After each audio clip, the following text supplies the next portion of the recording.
Ladies and gentlemen, boys and girls, we are back again with another episode of From the Sidelines. We've got a fun guest tonight. I'm excited to talk to him and go over some other things a little bit outside of paintball. So stay tuned for that. We got some exciting action coming your way. But like always, we've got our two hosts who are here every single week of the show. We've got Stephen Hatch. What is going on, my guy? Never missing guy, me, Stephen Hatch. Feeling good. Coming back for another episode, like always. It just feels good to be back home. You know, I was up at Sacramento this weekend, so it feels good to be back home.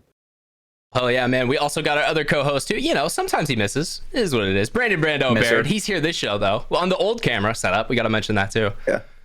Look, every now and then I miss. Sometimes I die. Sometimes I'm resurrected. And I'm here again. Cooler setting. GoPro overheated. Probably fried. We're fucked. Old school angle. Look at me right here in my eyes. We're a little whitewashed, but it's fine. We're good. Sponsors on the back. We're fine. That's how you looked 80 episodes ago, episode 23. So we're throwing it all the way back tonight for our old school listeners. But before we get into our guest tonight, before we get on to the rest of the show, guys, we got to talk about our sponsors who are here every week to help put the show on the air. We got Liquid IV, one of the great hydration multipliers. If you need extra hydration in your step, it's hot as hell outside right now. If you're playing paintball out at the field, if you're doing a crazy workout, maybe, you know, it's the weekend and you drink too much. Hey, you're going to need some electrolytes. Liquid IV, they're going to help you out with that. It's an awesome little packet. You can throw in a water bottle. It's going to get you hydrated. They got the sugar and sugar-free options available online at liquidiv.com. Use promo code Mafia_Moffitt and get 20% off at checkout.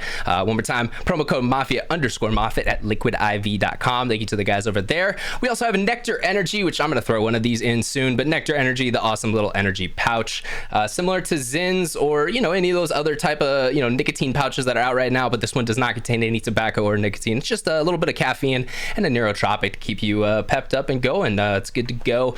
We like the guys over there, Brett and was it Brett and I'm Jared? Sorry, man. Yeah. Completely forgot your last name. But the twins over there at NECTR, they were on the show. We appreciate them. They're great guys. So head over to NECTR.energy. One more time, it's a weird URL, NECTR.energy. Use promo code MafiaProductions, all one word, and you'll get buy two, get one free when you throw 3 cans into your cart. So save some money at checkout over there with Mafia Productions. And lastly, we have Welts Clothing. I've got one of their shirts on tonight. All the awesome apparel is available over at weltsclothing.com. Great hat switch. You still get me every week. I think you're gonna wear an off-brand hat, but you change it up, so we love that. But Welts Clothing, they've got awesome options down there. Scott Stewart and the boys down in Texas, they're making cool things, so shout out to them.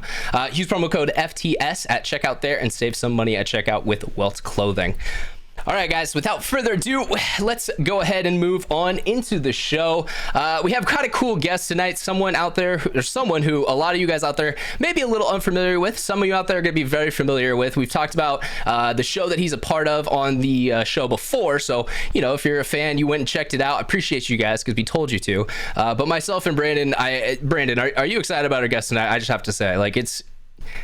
I absolutely am. Oh, thank you. Hi. I'm here. Yeah, but I mean, you know, before let's jump on into this. Guys, tonight we have on the show from Fishtank.live. That's where you're probably gonna know him from. Scott Sullivan, Sensi Scott, as he sometimes goes on the show. Sometimes he's a vampire, sometimes he's Cade or Cage. He goes by a lot of names at this point. But Scott, what is up, man? How are you doing? Doing all right. What about you guys? Everything going good?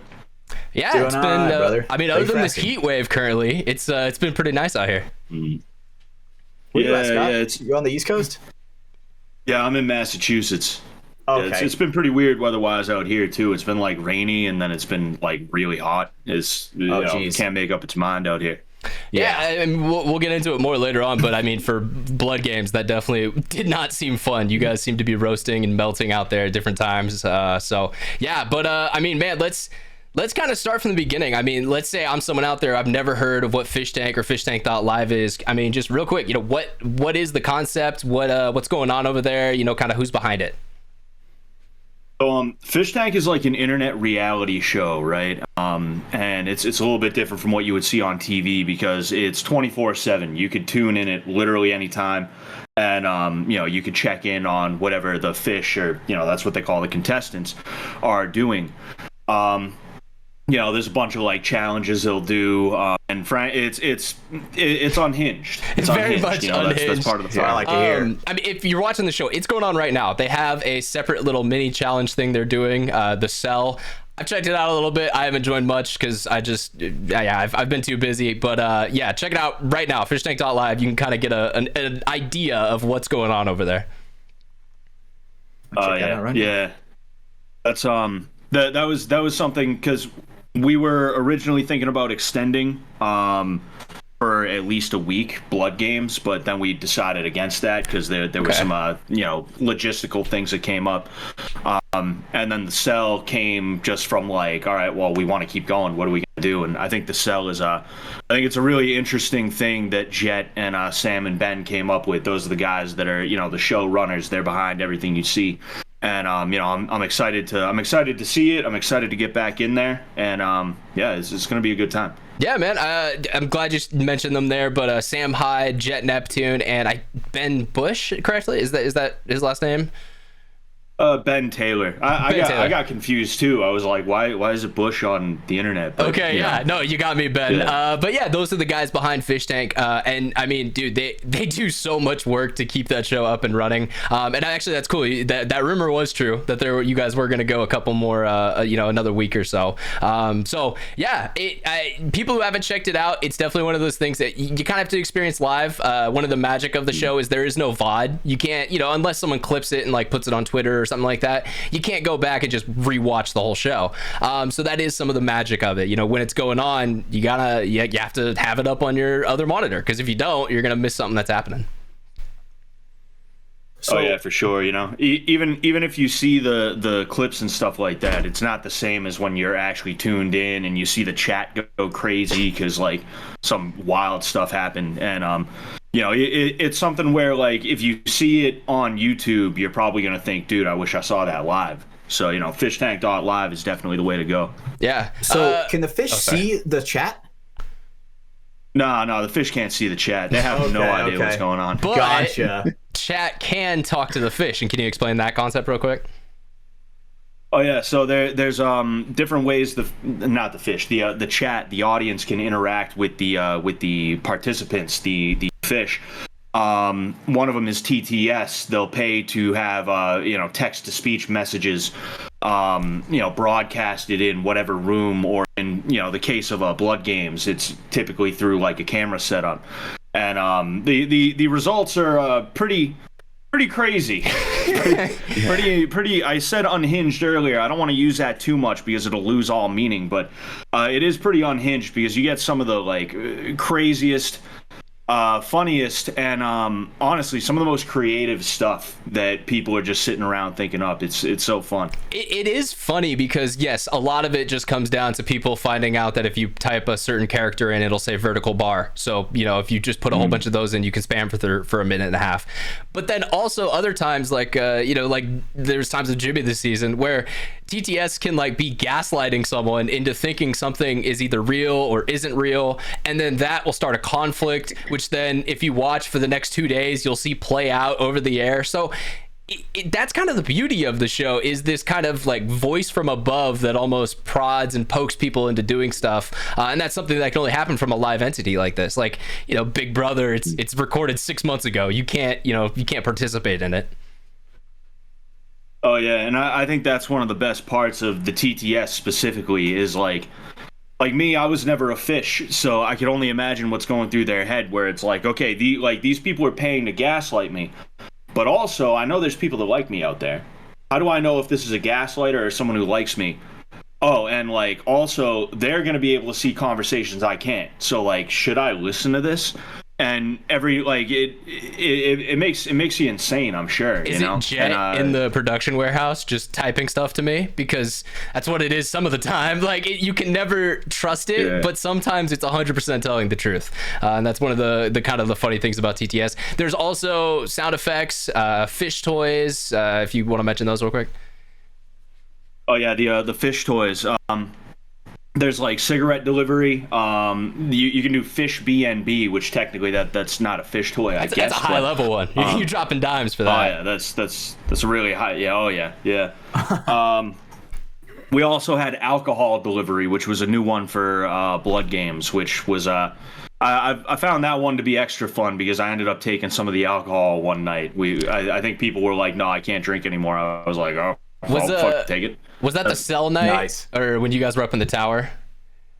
Yeah, that was the cell night where we were in the tower. I was faded. Nice. we're gonna hold on to that because that night is one of the best nights of the season, and the stuff that happened with Cryo, as I'm sure you're aware now. But kind of, talking about the early days of Fishtank, because it started out a lot smaller than what it is now. I mean, Fishtank Bloodgames that just ended was a huge undertaking in the forest in some part of the Northeast. I want to say Rhode Island or something like that, and it's just massive amount of cameras that are working, people that are there to help it out. But originally it started out as 4 dudes in a basement and a whole bunch of people above it. What was it in those early days to like what it is now, and kind of how big is that scale grown? It's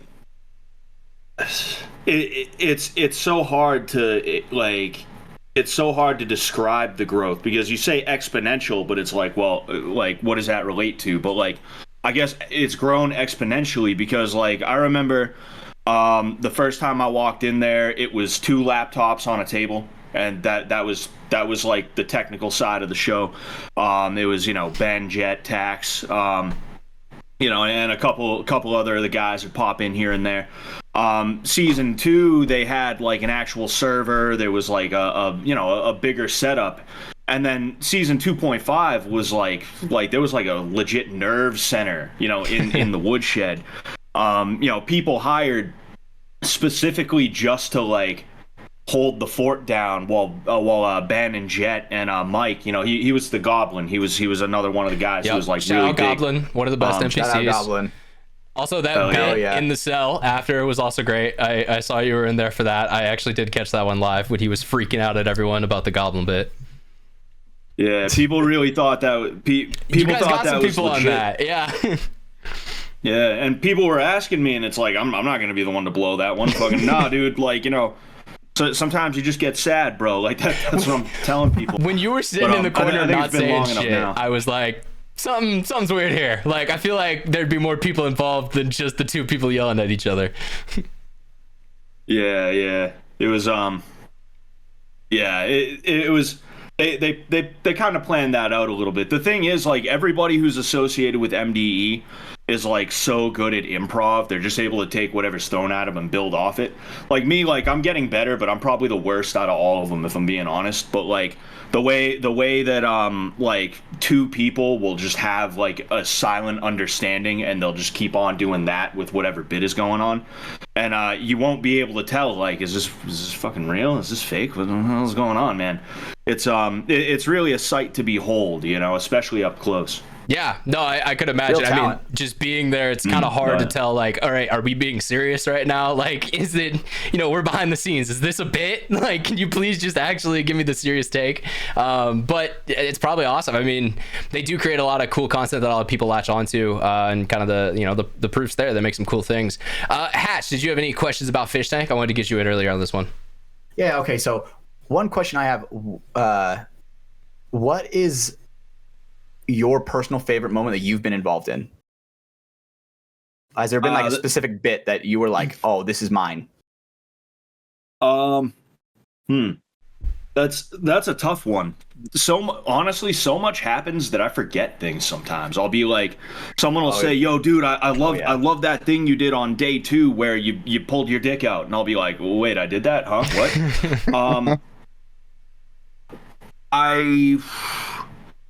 I want to say probably, honestly, a lot of it was the smaller bits, right, that I was involved in that I really enjoyed. Actually, there was only one shark attack this season. There was supposed to be multiple. The sharks were supposed to play a bit of a bigger role, but when it comes to Fishtank, you make a plan, it's going to go south, right? Yeah. Yeah, the one like legit shark attack that happened was when I was supposed to be training Taylor in gunfighting, which I don't know shit about that, by the way. I made all that up. Sorry, that was one of my favorite parts of the season, because that was so amazing. You were just talking about like coming around corners and paintball, yeah, we don't know how to hold a gun, but like just watching you expose all of your body, there's a part of me that's like, oh Scott, I don't think that's right, but you're confident, you're selling it, man. The black leather trench coat and all. Yeah, was easier to do it because like she knew me as Sensei Scott, you know. So I was teaching like legit stuff, even the strip mall tier karate, like that was real karate that I was showing, right? So she has no reason to think that I don't know what I'm talking about. So I just knew like I don't even have to sell this necessarily. All I have to do is just be like, this is what you do it, you know, and she'd end up doing it. Nice. See, but again, I think that points to some of the brilliance of the show. Is there'll be times like that where it's like, all right, you don't know anything about this, but be super confident about it and try to teach this person a thing, and then we're gonna come and fuck with you. And it just creates these awesome moments that, type of only live type thing can provide to an audience. Oh yeah, and we didn't. Well, I mean, of course, they didn't know. It was Taylor and Jimmy who were at the arena with me. I had no idea they were gonna do that. Right, I was just looking for something to do to like to not just sit around and shitty. Which is the town, by the way. The town was called Shitty. Yeah, it was a great name. Yeah, it's so funny. And I expected to go like a half hour just teaching Taylor bullshit, and then out of nowhere, Jimmy is like, he starts talking. He's like, guys, and then I see the sharks, and we're like, oh shit, okay, like perfect, fantastic. This is exactly what we need, you know?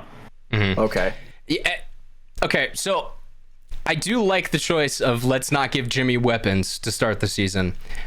Why did we break that choice? I mean, I think. Like, by the end of it, he was full on swords out with everyone. I forget the exact timeline, but at first it was no weapons for Jimmy because we've seen what he does when he gets like a hammer or like a mallet, anything in his hand, a mallet. I think at one point he picked up a sword just like out of reflex. He's like, oh, the vampires, and he picked one up. And I think that may have been the genesis of Jimmy weapons, which, along with Jimmy money as well. They took weapons that are like obviously like they're crazy. Like the leaf blower, they said was a flamethrower. But he did turn the leaf blower into an actual weapon at one point. One of the best clips of the season. If you look up Fishtank on Twitter, it'll pop up pretty quick. Oh yeah, we underestimated the tarred genius of Jimmy. Mm-hmm. I think a lot of people have done that before with Jimmy. But yeah, God. Okay, sorry, we're kind of skipping forward. I know some of our audience watches, but I tried to find that video. There's just, and like you mentioned a little bit before, there's so much that happens because it is a 24/7 show. And another thing Jet does a great job of is trying to fill that time. There definitely are down bits where it's just, okay, we don't have anything for the next 5 or 6 hours, kind of entertain yourselves. But like, raccoons showing up at 3 a.m. in the morning, so that's midnight over here on the West Coast, and it's like there's still stuff for us to kind of tune in and watch, but what that creates is just all these crazy moments that when you're going back, it's hard to catch all of them. Shout out to is it Cucumber Feet, Brandon, right? Who's the guy that we watch all the time? It is, yep. Cucumber Feet. He does a great job of kind of giving you like the big highlight moments and like kind of breaking it down. If you have to miss, you got a job, you have responsibilities in your life, so yeah, definitely, if you want to kind of check out the show, see what it's about a little bit, that's also a good place to kind of check out some resources. But yeah, man, I mean, like we were saying, you were as well in seasons. Were you in season 1? I actually can't remember off the top of my head. Yeah, I wasn't like in season one. I didn't have like a character or anything. I just got hit up by Sam like a couple weeks in, and he was like, "Yo, come on, Fish Tank." And I think I went in like once, maybe twice a week, and I taught boxing to whoever. Okay, I do remember that now. Yeah, because there was some moments with John and stuff, and God, John is another great bit we'll have to talk about later. The genesis of the Top J. But season 1, like we said, smaller show, smaller tech side, all the back end stuff. Season 2, coming off the kind of success of season 1, were you predicting it to kind of, I want to say, perform as well as it did? Because in my eyes, season 2 is when a lot of like the bigger audience of Fish Tank started to kind of gather into it. Yeah, I think I think season 2 was about as successful as I probably anticipated it to be. I know there was like there was a little bit of division among like people who watched and stuff like that, but I talked to Sam, I talked to Jet, they said it was like wildly successful. I think I don't need to give an exact quote. He just said it was like a really successful season. It did do very well. And season 2 was going to be like a season where it's like, okay, season 1 happened. It's kind of proven itself a little bit. Now more people are probably going to watch. Like a wider audience. And that's kind of what I noticed leading up to it is like, I'm getting all these follows from people that I watch on YouTube and stuff like that. And it's because they're anticipating like, oh yeah, season 2, he was in season 1. Why don't we see like what he's up to? Mm-hmm. And that was like the season 2 was really a trip. And I think it went really well. Question with season 2, was the storyline, was that like planned? Was there supposed to be this whole like initiation cult type thing? Was that like how much of that was a bit? How much of that do you think was actually like they had planned out and ready to go? I mean, I don't think Sam was starting a real cult or anything like that. No, of course not. But in the story of the show, because that's what the first couple of weeks were kind of, he was pulling people apart and like, asking them to do bits for the show, and then that really fell apart. Did you ever hear anything about that? Or I mean, it's fine if you didn't. I mean, I never really asked, honestly. Like season 2, I was there, but I'm just the boxing, karate, fucking fake shooter guy, Nice. It's something where like I've kind of gotten a little bit deeper in. I feel like anyway, so I feel a little bit more comfortable like asking questions. But at that point, I was like, no, I'm just gonna do my fucking karate and whatever else they ask. I'm not going to be like, because these guys are down in the basement stressing constantly. I don't want to be the guy who's like, oh, hey, so are we gonna do the thing? It's like, nah, I don't want to. Yeah, I don't want to be that Makes guy sense. when they're stressed, Yeah, well, for sure. And towards the end of that season, they had a lot of reasons to be stressed. I mean, I know the basement got flooded, the server, probably everything was fucked up there. So, and people, if you haven't checked out the website, one of the reasons why I do keep bringing it up is because the design of the website is awesome. I'm looking at it right now. This is. Yeah, so I got it on my monitor right now. There's like, I don't know, there's just a lot of very interactive ways to kind of stay around with the content, even if, maybe you're not, I don't know, they're sleeping or something. Because one of the things I noticed is like there's all the quests and stuff. There's polls that keep you, always active. The chat obviously is going on. One of the other kind of funny little things is if you have an account, you get toys dropped to you every now and then, and like you can make different like things, and like just a thing that doesn't need to be there. It serves nothing for the show, but it's just another cool little like you're on the website, so hey, here's something to do while you're watching Fish Tank go down. Okay. So how do they find the fish? Is there like a special qualification to find the fish? Is there like gotta have a certain level of clout to get on? I don't think it's clout. Yeah, have you ever heard of the porn site Desperate Amateurs? No, I haven't. That sounds awesome. Okay. That's a good one. Here, I'll link it. It's in my favorites. You got that bookmark right now? To my understanding, it's a lot of Craigslist. Although for season 3 they stopped doing. They're doing talent agency for season 3 because what kind of happened with season 2, and to my understanding, they kind of played into it a little bit too, was they had a hard time not having applicants who didn't already know about the show. And that kind of put a little bit of a turbulence in the show. That's where some of the storylines fell off, and certain people started having temper tantrums and things like that. Season 3, they, like I said, they did the talent agency, and I was talking to Jet about it a couple weeks ago, and he said, yeah, and I'm keeping them in the dark about everything. And I don't know exactly what that means. I don't know if they're gonna, I mean, the bag over the head thing is kind of canon now. I feel like everybody gets the bag over the head airport, from the airport. But but I don't know what else that means in terms of keeping them in the dark. Yeah, I think the people online, they'll talk like season 1 versus season 2. I think one of the things that was so kind of pure about the first time this ever happened was no one knew what they were getting into. Whereas season 2, some of the contestants definitely were a little more ready for when Frank Castle shows up and starts throwing condiments all over your shit. Because normally that should make you freak out and hate your life and cause a big great reaction on camera. Whereas if you fight back because you know you can fight back, it's a little different of a reaction. So yeah, it is cool. Yeah, I think Sam said it the other day. His quote was like, "Crack new eggs" or something. And there definitely is an almost beauty to that of seeing normal people have no clue what they're doing or getting into, seeing just the chaos that happens on the show. So, okay, Scott, so you seem to know what you're doing when it comes to the martial arts, if you will, right? So this is a question I got. If you ever got into a street fight, would you tell them that you know what you're doing? Or are you just like, all right, fuck around, find out?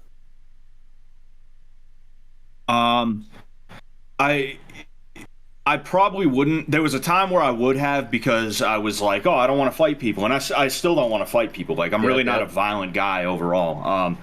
But like, I learned that it's probably a bad idea because, like anybody who knows I do martial arts is either A, not going to want to mess with me, or B, if they do mess with me, they're probably going to bring like a baseball bat or something like that. Oh, okay. So, I'm not going to tell a guy that he probably needs a weapon.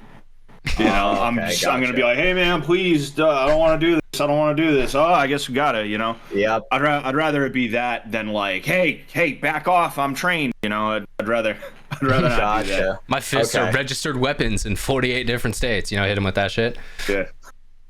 My fists are registered sex offenders.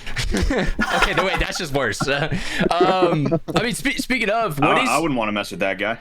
True. Same with the dude who's just getting naked instantly. I'm like, all right, bro, you want this more than I do. But quick question. I mean, we're getting into the MMA stuff. What is your background in martial arts and stuff of that sort? Because I know your bio and stuff kind of mentions Muay Thai, BJJ. Have you been practicing for a long time? Or I guess do you actively compete? Do you coach? What's going on there?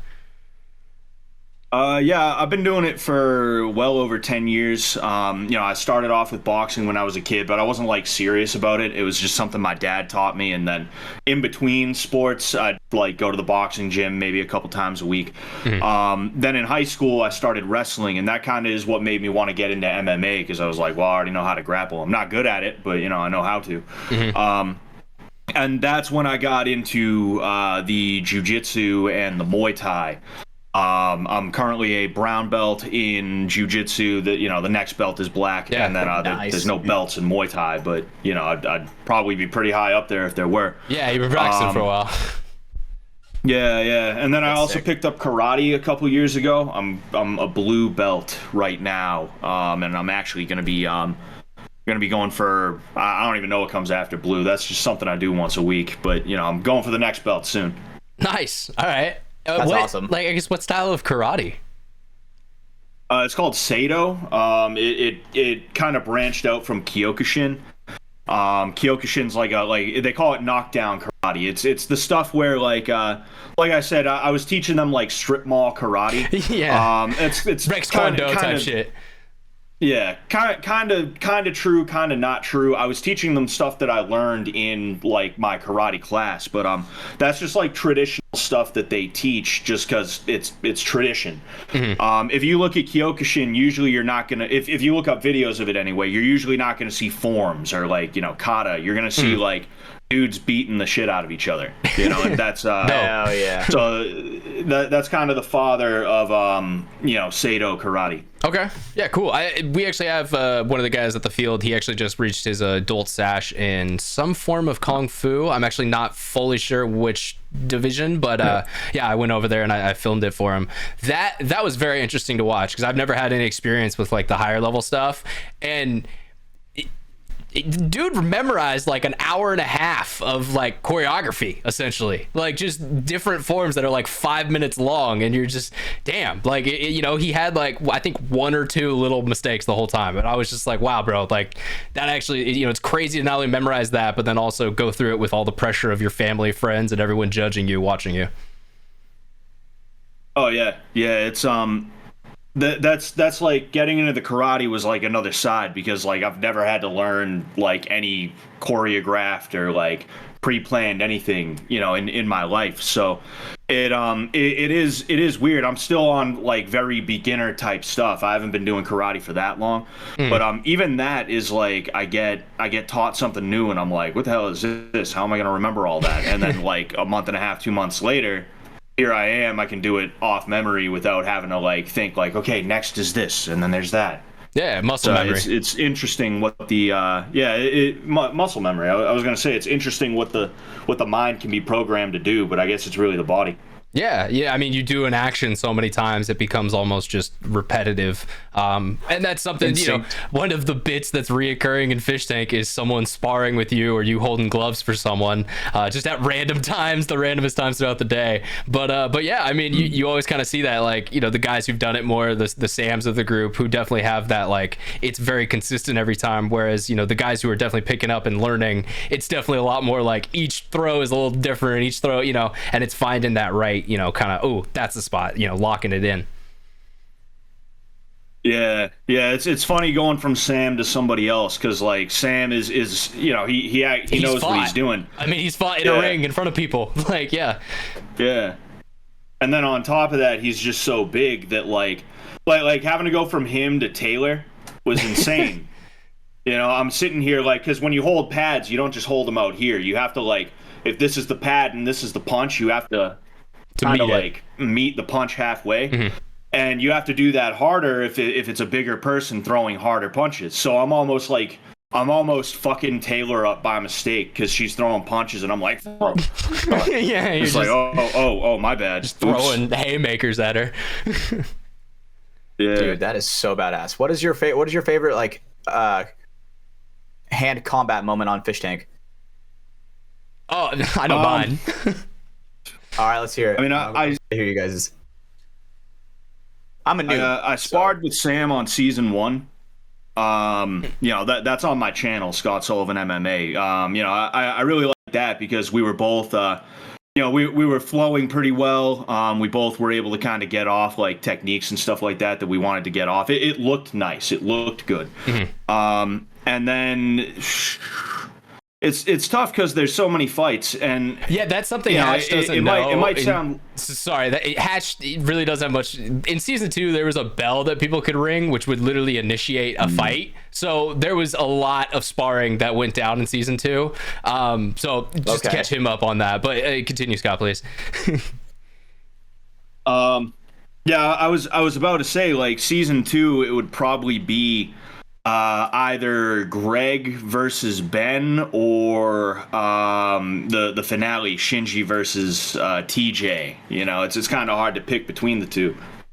Okay, yeah, those are both good ones. I have to say TJ versus Jimmy, just because that for me as an audience member, that really was TJ's like pivotal moment in the show, where it was like, you know, skinny kid who's kind of swaying a lot, acting very autistic, to kind of stepping up and, you know, didn't necessarily win the fight, but got punched on for a bit and stood his ground and didn't back out, didn't freak out. You know, he stood there and was in the fight. So, you know, there's something that was like, all right, cool. That's the spark of something for him.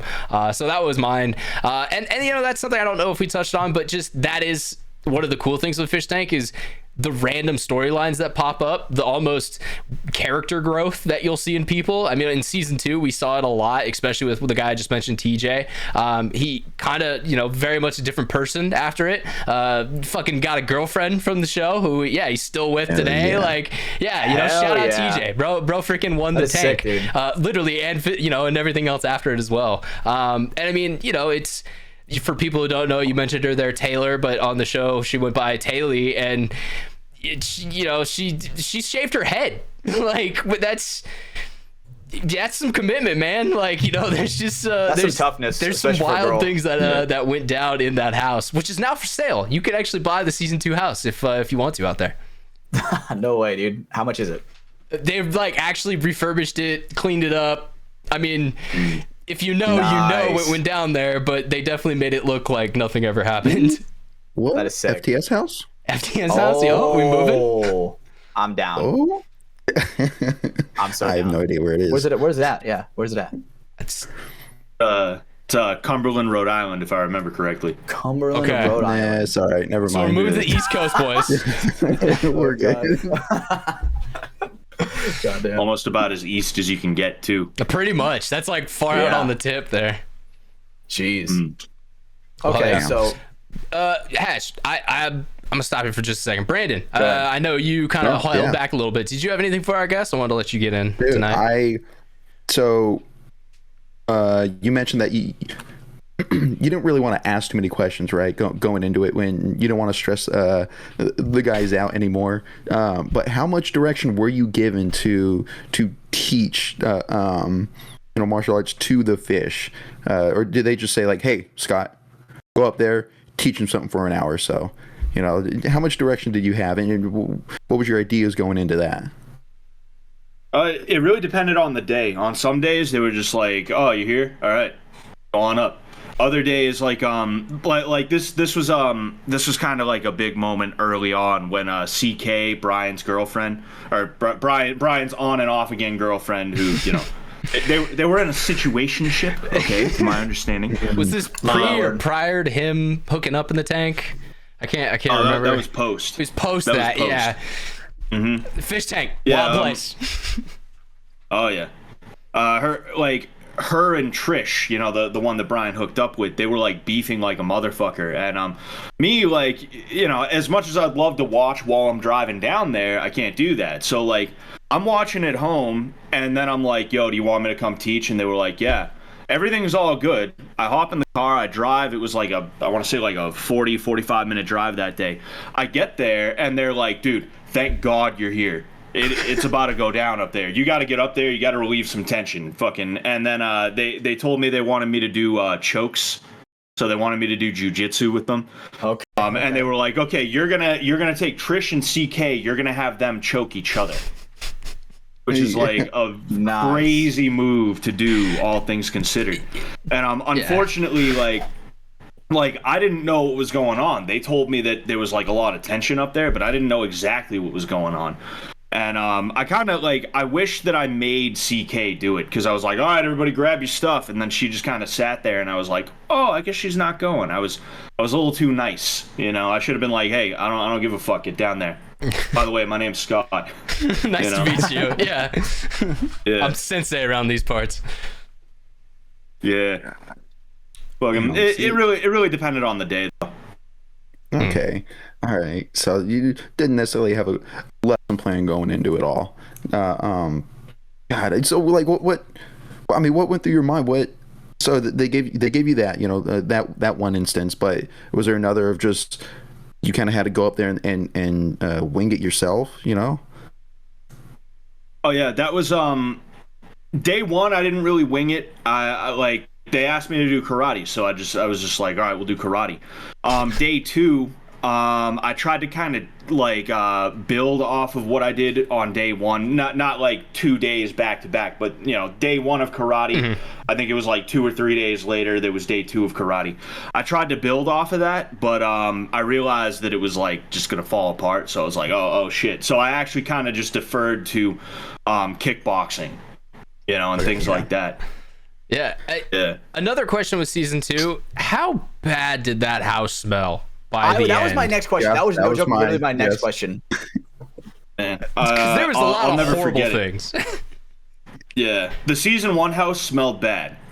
The season 2 house smelled like a morgue if they didn't store the bodies properly, honestly. Oh my God. And it was crazy because there was the steps downstairs, which, the basement is where they kind of they were, where the production was. Mm-hmm. You'd open up the door, you'd walk up the stairs, and I want to say like 2 stairs away from getting to the top of them, it would feel like you stepped into like Jello, right? Like, I don't know how else to put it. Like, if there was just a block of Jello and you stepped into it, Like the carpet that's became kind of how mushy. it felt like.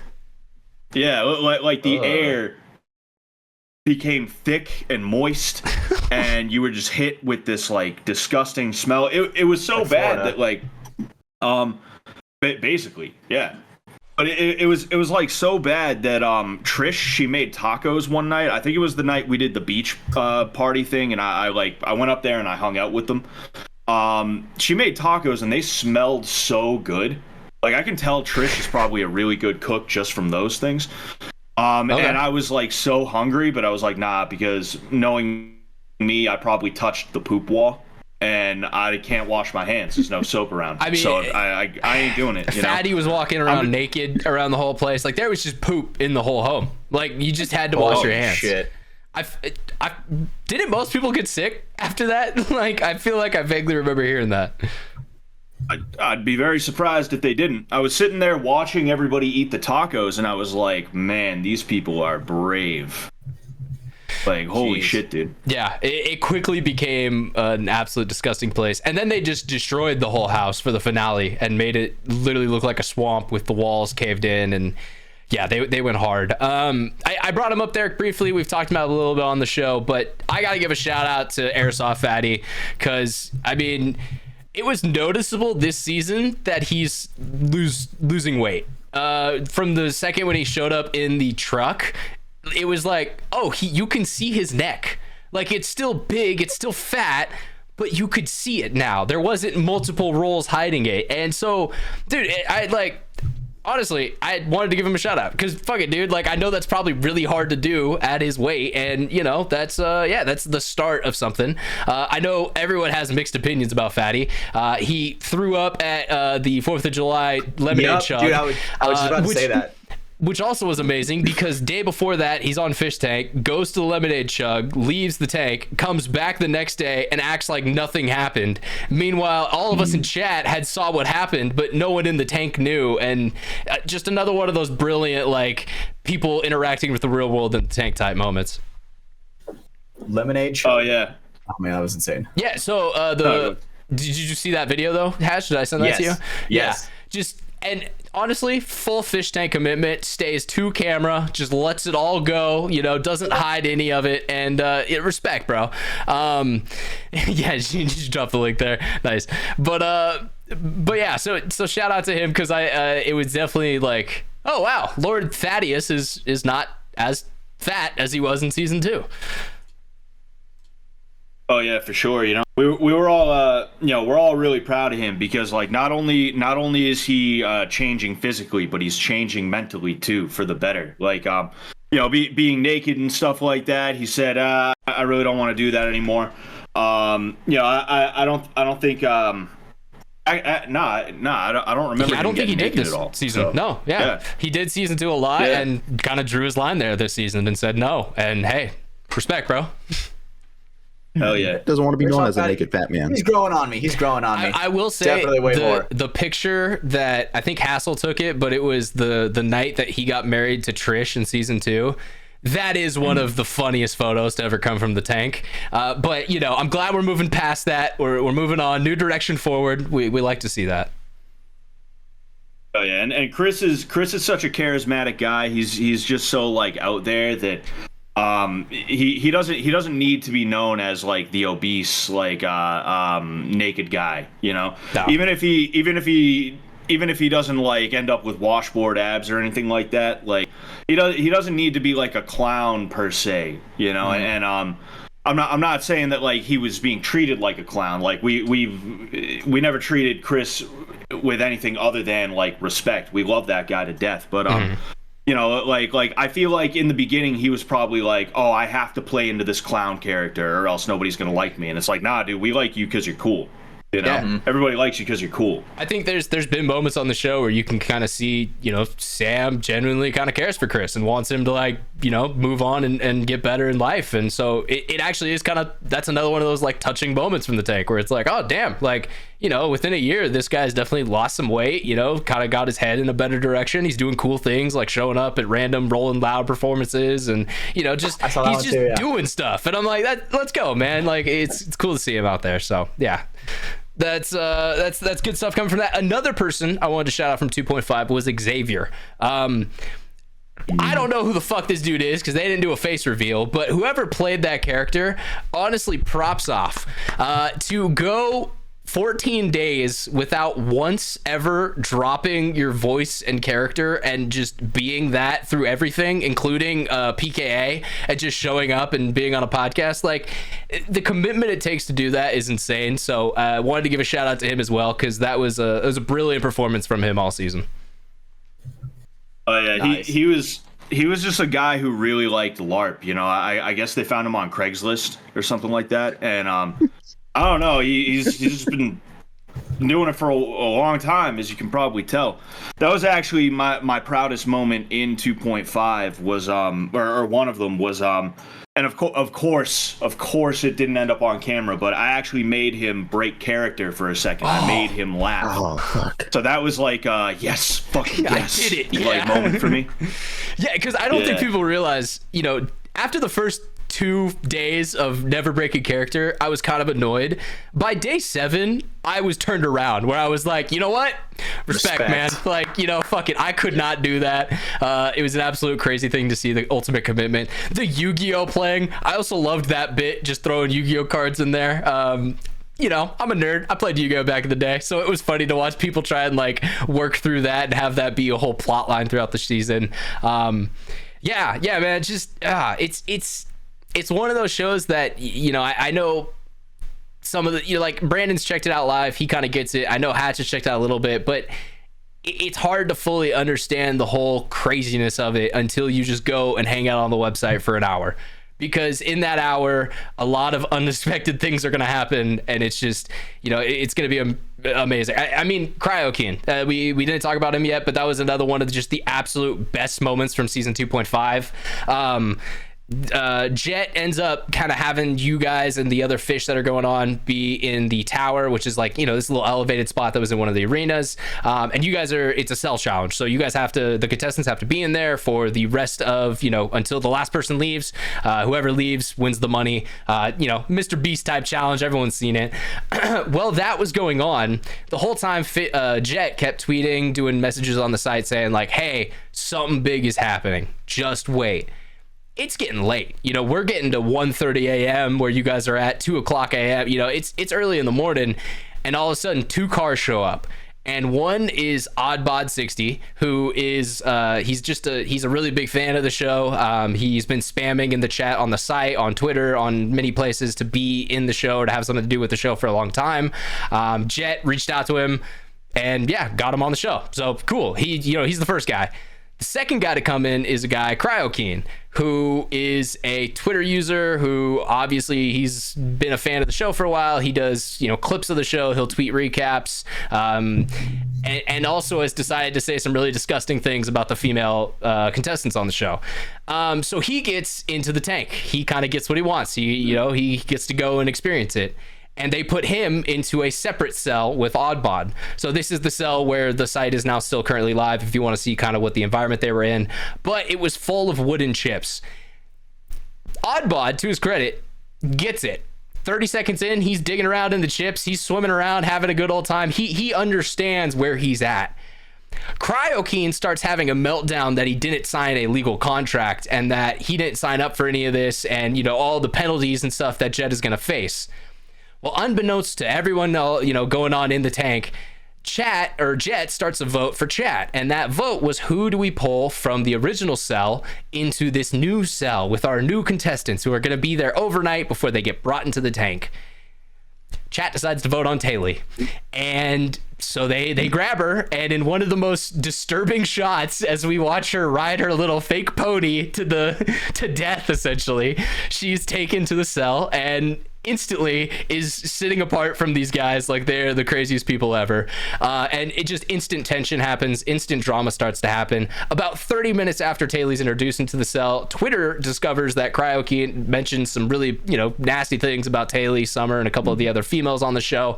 And as we said earlier, TTS is going to let people know about that. And Taylor starts getting a little, you know, like, is that real? Like, what the fuck did you say about me? Starts pushing him on it. And she had an airsoft gun on her. Decides to shoot Cryokeen. Man loses his mind. Huge freak out, all at 4 o'clock in the morning. Again, this is why you have to watch the show at all hours of the day. Grabs jet, all of production comes in, just absolute chaos is going on at this time, and ends up staying after that, but only for a few hours more. Eventually can't take the stress and everything that's going on, and decides to leave the tank at around noon or like 11 the next day. So was only there for about 12 hours, barely made it that far. One of the better moments of the season was just his freak out going on during that. Where was your perspective on that? Because I know for a lot of that you were in the original cell. Did you know that he was coming in? Like, what did you know for your point of view? Oh yeah, I knew he was coming in. It was it basically happened right on schedule. I was mostly nervous about Cryokeen because I didn't really know who Oddbod was before then. And it's funny how they ended up on like opposite ends of the spectrum. Yeah. And I think that Taylor was the right choice. I think anybody else, it either would have fell flat to a degree, or maybe it would have been like, it would have been a lot worse for whoever. If somebody else got thrown in there. So like that was pretty hilarious. Like I said, I was drunk as hell during that cell challenge. So like I get down, I go back to the house where they have the cell, and I'm just sitting there like I don't even remember what I ate. I just grabbed whatever I could out of the fridge just to like eat. Put some calories in your body. I'm at this table just munching on it, and then that's when the first Cryokeen wanting to leave thing happened. So he like walks out and he's talking to like these people. He's like, I didn't even sign a contract. And then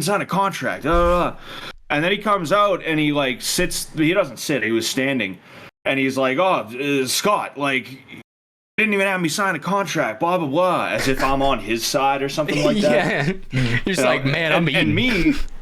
Yeah, like me, I'm drunk, I'm trying to eat, and also like I'm very good at just like a lot of crazy people, a lot of weirdos like me, because I'll just sit there and I'll be like, oh dude, that's crazy. Yeah. Oh, gotta dude, feed wow, into it. Man. Yeah. Whoa. Yeah, and it's not even what I'm trying to do. I'm just trying not to be rude. You're like, I'm just genuinely a nice guy.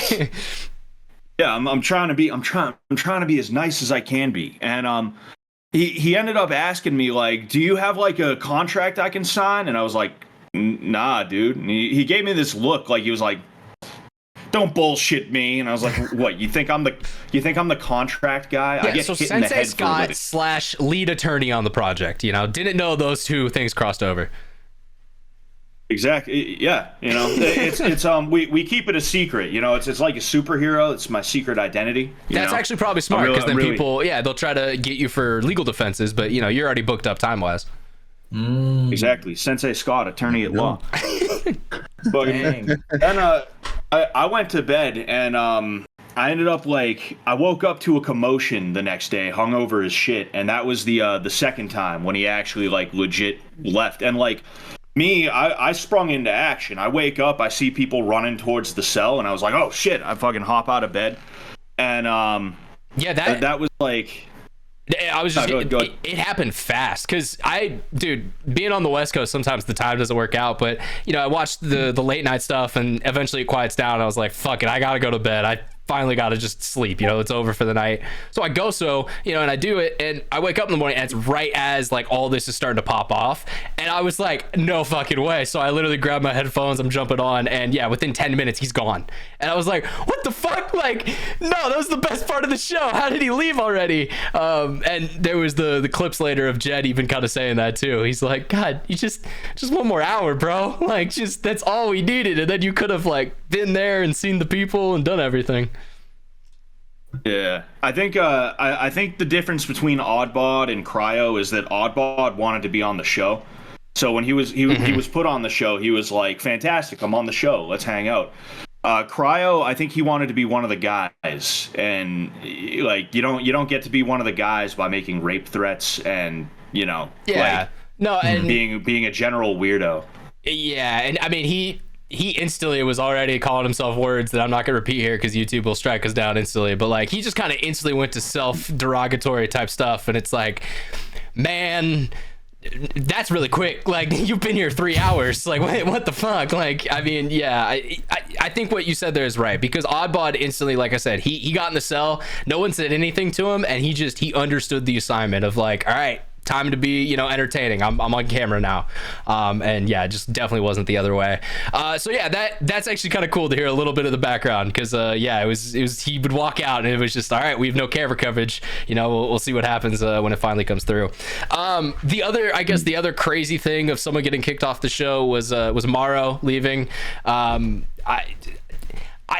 I don't even know where that came from. I guess I wasn't clued into the whole thing going on with Morrow, but all of a sudden I'm watching and he's getting kicked off the show. What, I mean, did you have any clue into that? Was that something that just kind of happened, popped up for you too? Like, what was going on with that situation? That just popped up for me because, like, you know, being on the show, I wasn't like on the website constantly. So like, I didn't know that there was a kick Morrow off the show fish toy. I had no clue.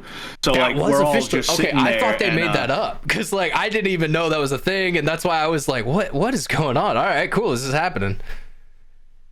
Yeah, I think it was like $200 to kick Morrow off the show, and iFunny they bought the fish toy to kick him off.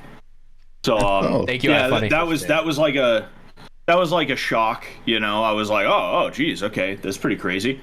And then like, I don't think anything happened in between then and when he ended up coming back up to try and like squeeze them for money. But he said he wanted like $3,000. Like, I obviously don't want to like talk down on anyone in like a severe way or anything that, even if it's someone who is like a weirdo about things. But it wasn't worth that, if I'm just being honest about it. Yeah. Right. And I love the bit that they made that into, Greg having to then argue and negotiate. Yeah, I mean, he did make some great stuff out of it, but dude, Greg was a savage about that, because like you know how Greg is. He's all happy-go-lucky, you know. He's like, he's got this air about him as though he's like lackadaisical and shit like that. So just to see him get direct as fuck out of nowhere and just be like, "You're boring. You're boring. I don't know what to tell you. You're boring." Well, that was the best. What made it even better to me, and I don't know if Jed or Sam thought of this, was all of season 2. That's what Greg was doing, because he didn't understand the situation, and so he the whole time was talking about money. That was something that came up quite a lot in season 2 for Greg, and you know, with Jet and Sam. And so to now see him on the other side and be like, $3,000, what the fuck are you talking about? You didn't do shit. And it was like, all right, Greg, let's go, man, like, step up. Oh yeah, I mean, Greg was one of the guys who was leaving it all out there, and he did a great job. He could. So it's like, he did fantastic, you know. The one regret. I have one more thing to say about the Morrow thing, but I'll say this first. The one regret that I have with Greg during season 2.5 is that we started off antagonistic towards each other. That was something we agreed behind the scenes, is that like, you know, we'd fuck with each other on camera. Yeah, the bounty hunter and the vampire hunter going at it. Yeah. And it was like day 3 where we like put that to bed, where we like shook hands, and it's like, nah, we should have ran that for at least like 5 or 6 days. That should have been, we should have kept ramping it up until the point where we had to take each other backstage and be like, all right, we took it a little far there, man. Maybe we should. That's what we should have did.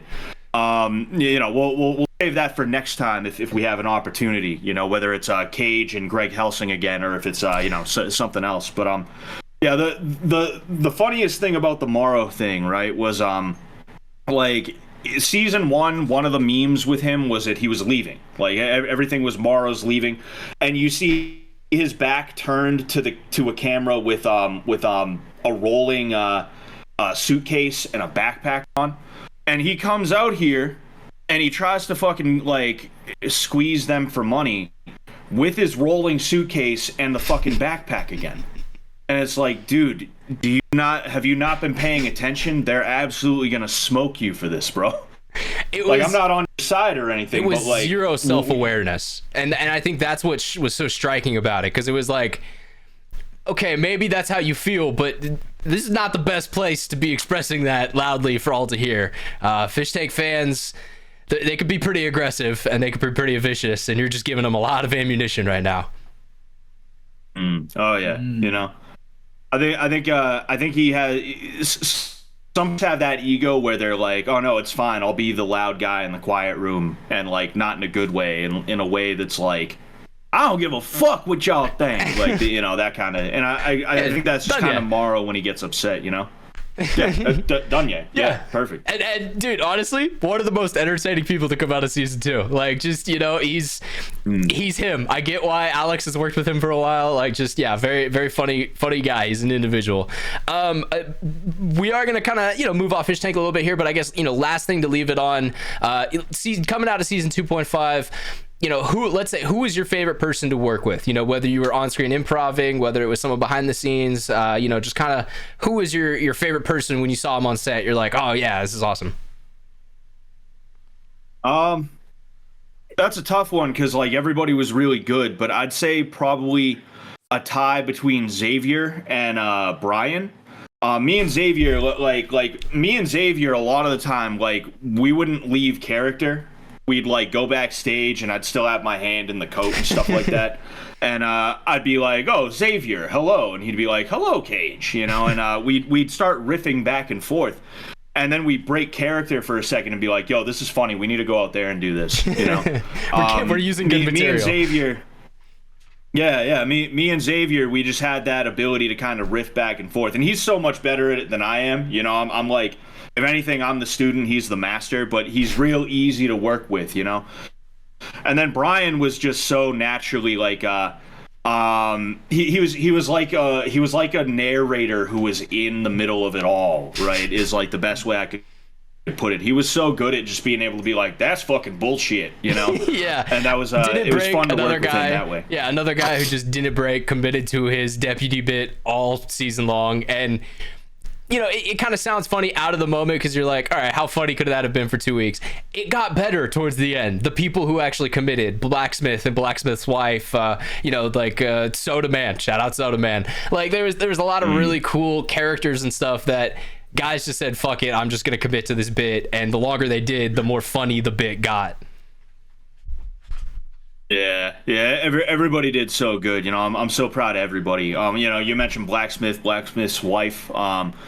They were like these like Xavier had stamina, but they had like a different kind of stamina, where it's like they did not get bored for even a second of like doing the NPC thing, because they were like Oblivion tier NPCs. Very much, and they played off each other like so well, you know. They had the same dialogue tree for everything. That was like his internet's breaking up a little bit. Oh, yeah. All right, guys, so back on into the show. We had a little bit of internet issues there, but hey, it's from the sidelines. That happens every now and then. But yeah, back in. We were just kind of, you know, finishing up the fish tank side of things. I think it was awesome to get Scott's kind of inside perspective on some of that. But let's push into a couple of other topics. Gentlemen, we haven't talked about it yet, but our fucking former president got shot at. That was, not gonna lie, fucking insane, dude. I was on Instagram and all of a sudden I was like, wait, what the fuck just happened in Pennsylvania?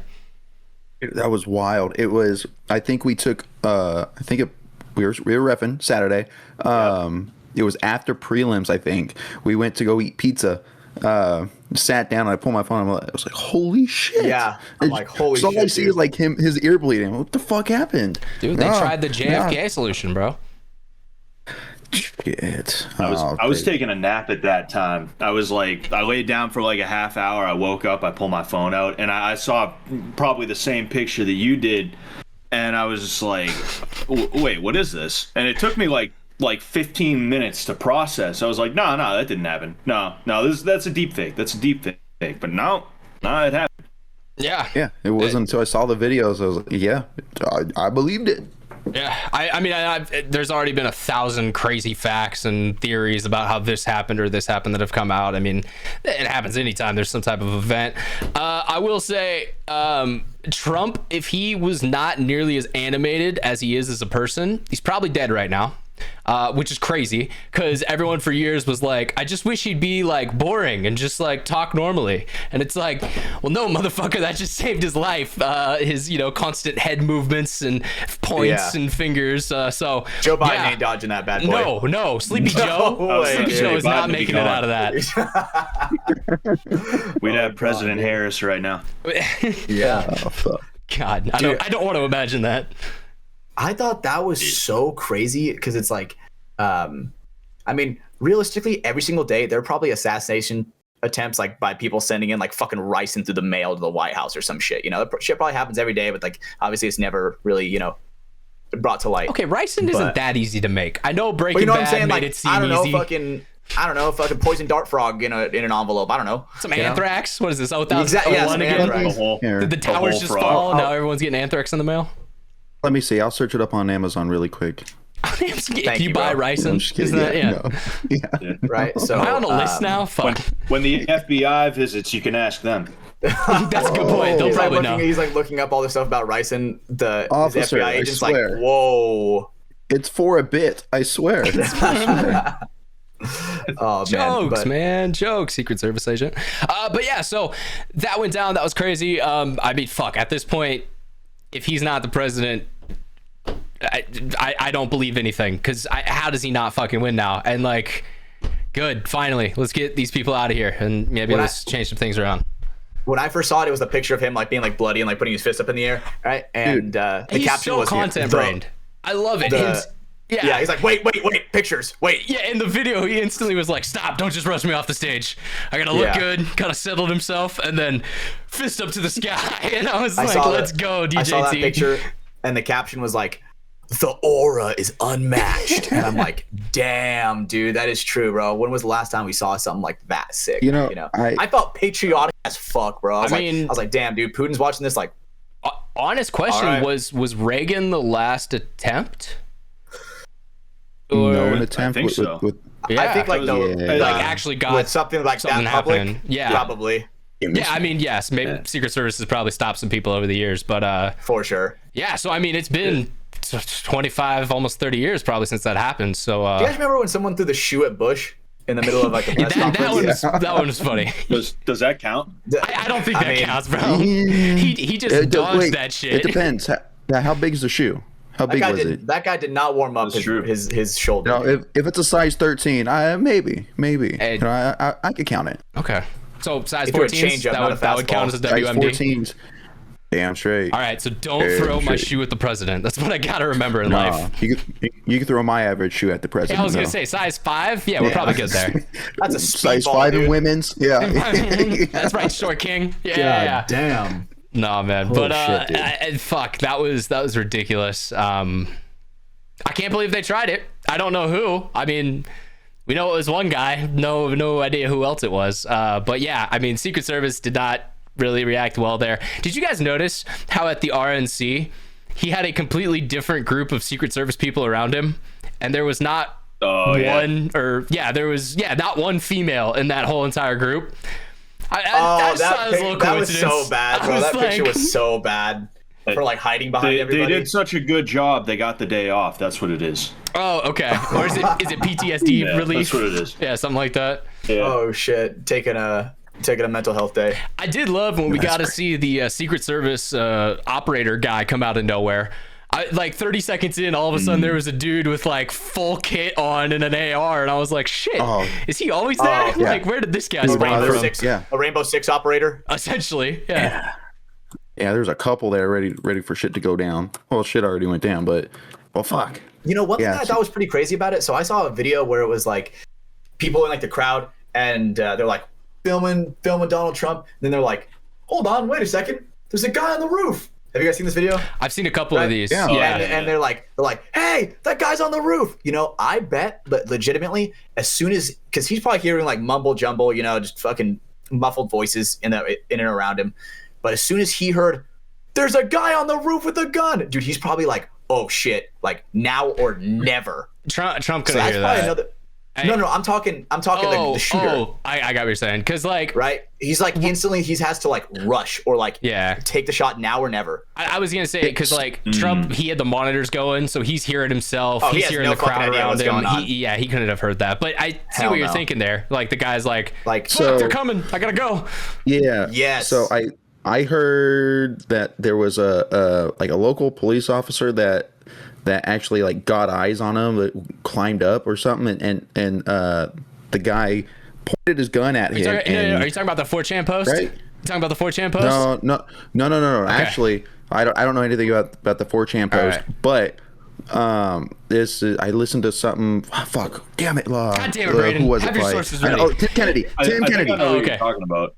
Tim Kennedy was talking about something. Was it earlier today or last night that I watched, and he was talking about it, about like the inner workings of protecting the president and whatnot, and like what was going down there behind the scenes from communications and logistics and shit. And he mentioned something about like the local police officer getting eyes on him, having the gun pointed at him, and then the chaos ensued, and that's why he believes like it the shots were so rapid because like shit, the shooters found out. Now or never, dude. Now he has a matter of seconds. Yeah. Yeah, he just started squeezing off. Yeah, no, 100% could be valid. There was that post. I saw a couple people in paintball reposting it. I was laughing because there are people who should not be looking at 4chan posts. But it was essentially saying, hey, I'm the sniper in the photo. I saw him. I had him in my sights, but they told me I couldn't shoot him.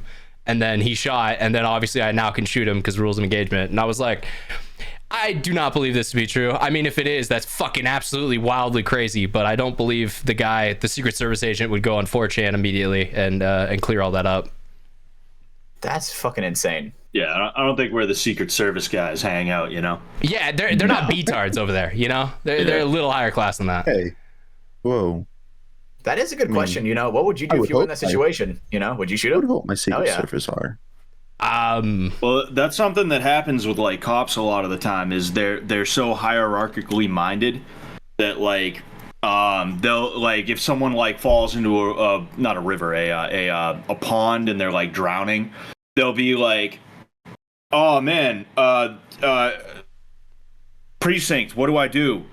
And the precinct tells them like, hold, don't do anything, and they're like, okay, and they just like watch somebody drown. Like, it's like, no, like, jump in the fucking water. On one hand, I could see that being the case, you know. Yeah, don't want liability and all that shit, but at the same time, I don't know. Being a first responder is like, do you let somebody people die? Imagine you shoot him, right? It turns out it was Baron Trump. With a BB gun. Like, all right, Baron, go play. Daddy's got to give a speech. Go play. Nah, let's be real. Baron Trump would have been he would have been so long he would be falling off the building. That kid's like 7'8" at this point. So it would have been easy to tell. Oh, that's not Baron. Take the shot. Like, if I'm being honest, the shooter low-key looked like the fucking master planner of The Hills Have Eyes, bro. You know, that fucking big guy with the big ass fat head forehead. Hold on. I guess that's a reference I don't know. No, I'll find it. Yeah, you'll have to pull that one up for me.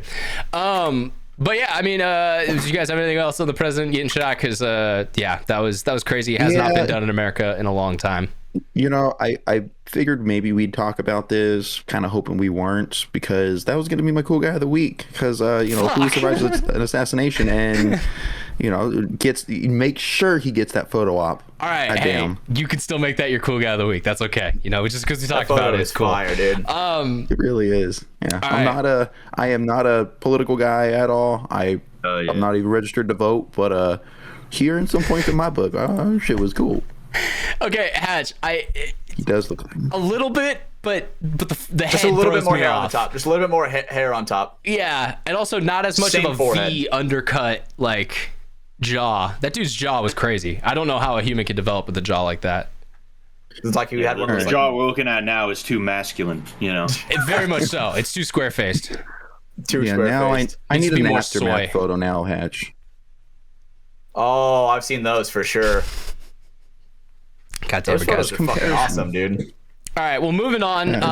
Another thing I saw this week that brought instant shock to me, because I know everyone here will know this name.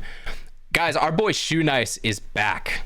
He is back on Twitter, and he's already running a crypto scam. Not even shitting you. It is on his official verified Twitter.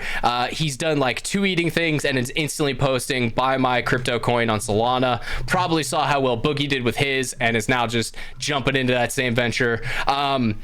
So that was weird. His tweets are unhinged as they've always been. Shoenice is an individual who we'll never be able to understand in the world, but yeah, Brandon, who is Shoenice? If people don't know him out there, who the fuck is this guy? This guy goes back. Is it a kook now? I mean, this man's eating glue. Is it Elmer? No, not Elmer Fuds. Elmer's glue. Yeah, that's right. He's eating everything. He's eating cock. He's eating glue. I mean, his YouTube channel used to be him chugging liquor and doing just massively wild things and just eating anything. I mean, I think his tagline, he called himself the human garbage disposal. Yes. Yeah. Oh, okay. Yes, he is. Exactly what we're talking about now. Shoenice is the GOAT. Shoenice is an OG YouTube legend. But he's made a reappearance. And so I wanted to point that out to people. Maybe consider, hey, maybe go support this man's cryptocurrency coin. I've heard it's on the way up. There's no way in fuck that it's going to get rug pulled. So you're going to be 100% safe with Shoenice in his hands. I think the coin is literally called like Shoe Coin or something. So it's, very original, very creative. Just wanted to give everyone an update about our good old friend Shoenice. Shoenice. How long has he been gone? Because this is his second time around trying to make it back, right? Yeah, dude, when was that Vice documentary? Was that like 2016, 2015 maybe? It was sometime around there. I mean, Vice was still a thing.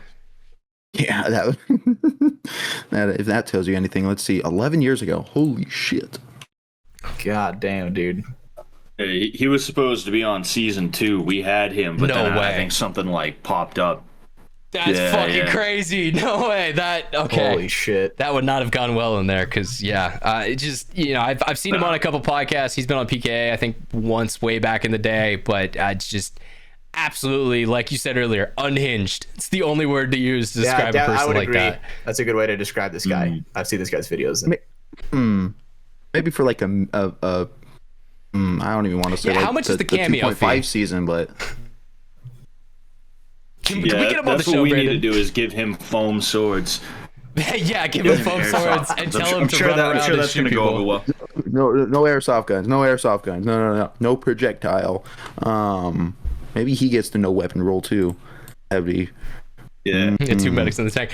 I like. We obviously thought Jimmy, all right, no weapons. Did we not foresee John losing his cool at multiple times throughout the season? Oh yeah, totally. Oh, okay, but we just wanted that to happen. All right, perfect. Love that. John, another great person from the fish tank lore. I don't even know where to begin. I would do his speech impediment, but I just can't do it very well. But man can't say his R's or really most letters pretty well, and it's very entertaining to listen to. He's an alpha man to the max. He's a sigma male, as some would call him. Just lifts a lot.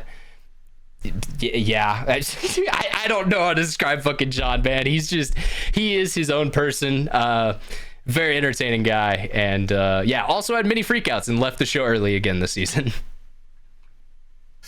I love freakouts. What's the crazy freakout?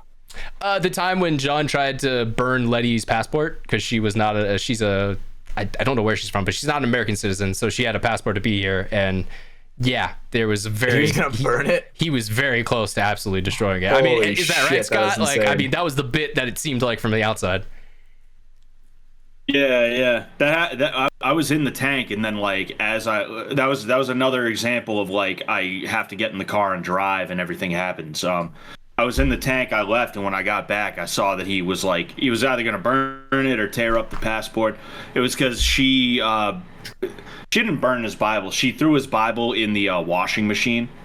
Very big Christian. Very big Christian male. Yeah. That wasn't going to go over well with him in any universe. Interesting. The shirt he was wearing this season what did it say on it? Fuck, it was. I think it was like, I say what I want. Yeah, and I think it's some merch he's releasing or something. It was interesting to say the least. Speaking of shirt choices, dude, your shirt had me dying a couple times. The fucking no shirt. I was just like, what the fuck? Like, it just was so out of place. You know, I'm so glad people like that, because like I was looking for something a little bit like maybe not better in this case, but I was looking for something that was going to be a little bit more in your face. You know, I wanted like a I paused my video games to be here kind of shirt, but I couldn't find that at Walmart. So I picked that one, and I guess people love the hell out of it. Hatch, can you show Scott your new shirt, by the way? You dropped that in the chat. You want to go? Oh yeah. Say this. I got a good one. Yeah, sorry to cut you off though. Continue. The hit on the boardwalk. That's all right. But yeah, man. Sorry, you were saying with Cage and.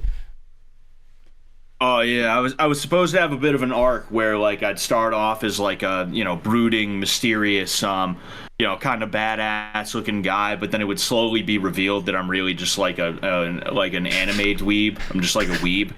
And like that shirt, the shirt that I was wearing was supposed to be like an immediate hint towards that. Okay, like what's this guy's deal? He's trying to act badass, but he's got a video game t-shirt, And there were some other things that were supposed to happen. Some of them didn't happen, some of them did, but it was still fun. Yeah. No, a lot of great bits from the season. Something else we talk about a lot around these parts, and something I wanted to pick your brain about. Scott, do you game at all? Do you gamer? Yeah. I'm not like big into like everything new that comes out, but yeah, I play a lot of Age of Empires. Taylor from PKA got me on that. I was gonna say, because I've heard Taylor talk about it on the show, and I was like, I've got to ask Scott about this, because this game came out I think the year after I was born. What is it about AoE 2 that keeps you guys pulled in? It's I guess it's like a rhythm game for guys who are obsessed with history. I don't know if Taylor likes history that much, but like it's just fun. Like I do the same moves every time. Like it's the same strategy, but it doesn't get boring for me for some reason. There's like something meditative about it, and I guess, it's fun. Well, I was gonna say you could maybe say it's kind of like chess a little bit, where you're developing a strategy, so you got to run that strategy a lot, see how to tighten it up, how where you could be more efficient, where you could make improvements at.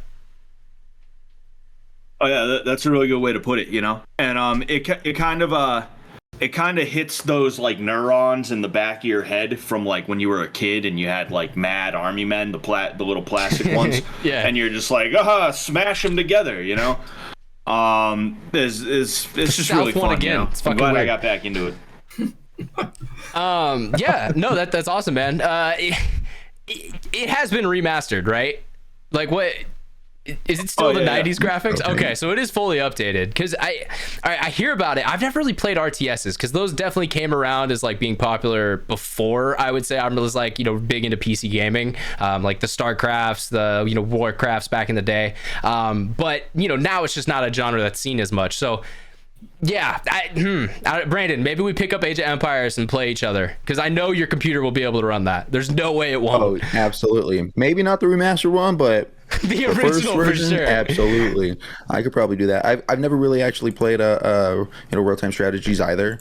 Turn-based, absolutely. Like Civ, I have Civ 5 on this computer. This runs it, but yeah, RTSs. I mean, especially hearing them talking about it on PKA and everything, I'm down to try it for sure. That'd be fun. Just see how shitty we are. Have like an hour-long game. And it's like it should be over in like 12 minutes at the most.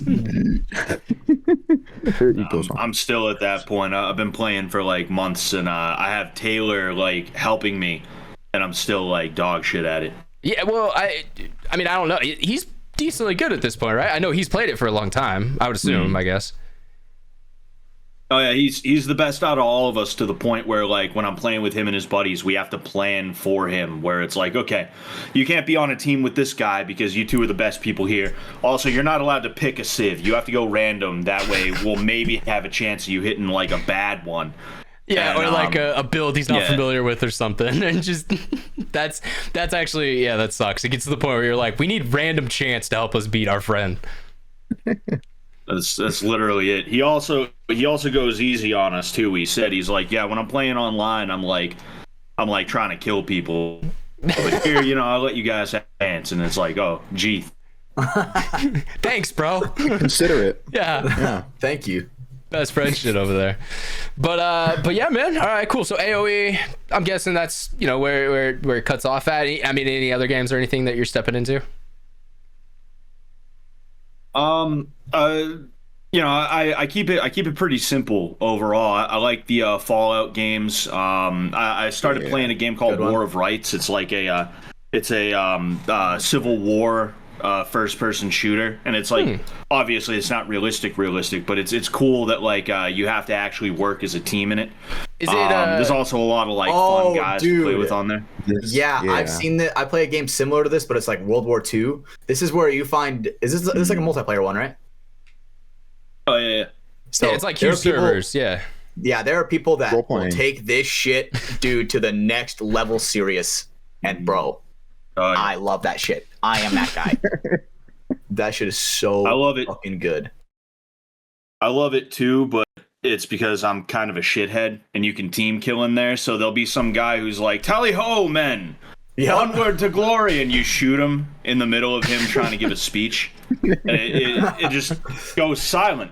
There's no like it's just funny to see him ragdoll. Like me explaining it, it's just gonna sound dumb. No, but I get it. No, It's dude, like, I'm a gamer. I dudes fall completely into get it, bro. It's just they will taste the steel of us.